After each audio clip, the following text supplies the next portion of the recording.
જૂનાગઢ ગિરનારની લીલી પરિક્રમા કે મહાશિવરાત્રિના મેળા દરમિયાન હંમેશા ઉતારા મંડળના પ્રમુખ તથા સભ્યોની સેવાકીય પ્રવૃત્તિઓ યાદ કરવામાં આવતી રહી છે, પરંતુ આ વખતે વહીવટીતંત્ર અને સરકાર દ્વારા ઉતારા મંડળની સેવાઓને અનદેખી કરવામાં આવી રહી હોવાનું સામે આવ્યું છે।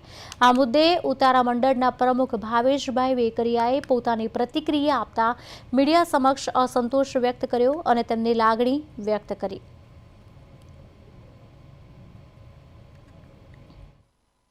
આ બધા પ્રેસ મિત્રોને છેલ્લા 15 વર્ષથી અમારી પ્રવૃત્તિ અને મારો વ્યક્તિગત જીવનની તમને બધાને ખબર છે કે હું કેટલો પારદર્શકતાથી કેટલો સત્યતાની સાથે હું ગિરનારને વળગી રહ્યો છું।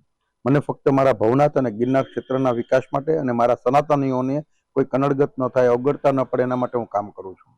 મને જૂનાગઢમાંય રસ નથી કે મને બીજી કોઈ વિષયમાં રસ નથી, મને કોઈ રાજકારણમાં રસ નથી, મને ફક્ત ભવનાથ અને ગિરનારમાં રસ છે અને આખી દુનિયા જાણે છે કે ફક્ત હું ગિરનારી છું। આવી પરિસ્થિતિમાં અમારા જે અણક્ષેત્રો છે, અમારું જે ઉતારા મંડળ છે, અધિકારીઓ મિટિંગો લેતા હોય છે ત્યારે અમને બોલાવતા હોય છે જાહેરમાં, એટલે અમે બોલવા ઊભા થાય તો કોઈના કોઈના માધ્યમથી અમને બોલતા બંધ કરી દે।